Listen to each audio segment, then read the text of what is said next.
नमस्कार मंडळी, खानदेश कुकिंग चॅनलवर आपलं सर्वांचं मनापासून स्वागत आहे।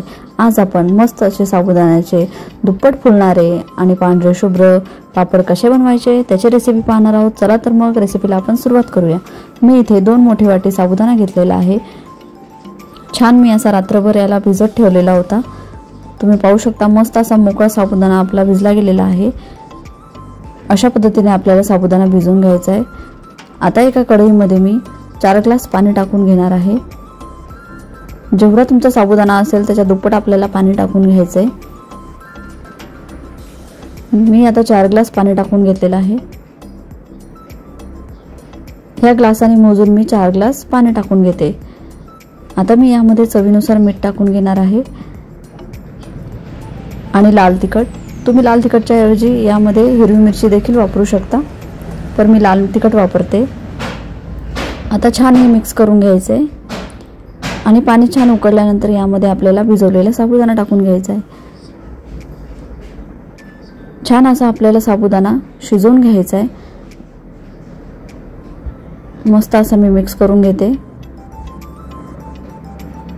घट्टसर होईपर्यंत आपल्याला छान असा साबुदाणा शिजवून घ्यायचा आहे। तुम्ही पाहू शकता अशा पद्धतीने आपला साबुदाणा तयार झाला पाहिजे।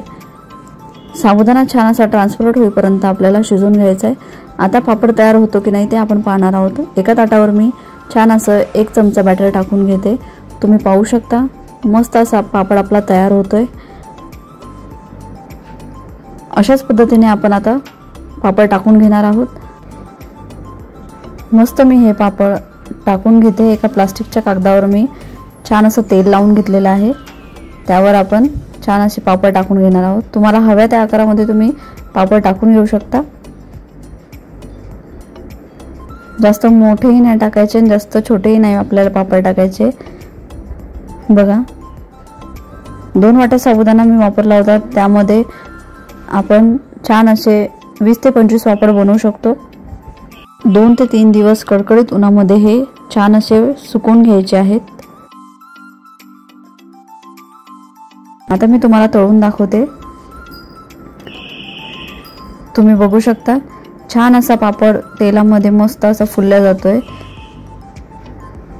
अजून एक पापड तुम्हाला मी तळून दाखवते। छान असे खाण्यासाठी हे एकदम असे खुसखुशीत लागतात। नक्की तुम्ही ही रेसिपी ट्राय करून बघा। अजिबात हे पापड तेलकट होत नाही। तुम्ही पाहू शकता मस्त असा पापड फुलला गेलेला आहे। तुम्हाला जर माझे व्हिडिओ पाहायला आवडत असतील तर चॅनलला लाईक करा, शेअर करा आणि सबस्क्राइब करा। धन्यवाद।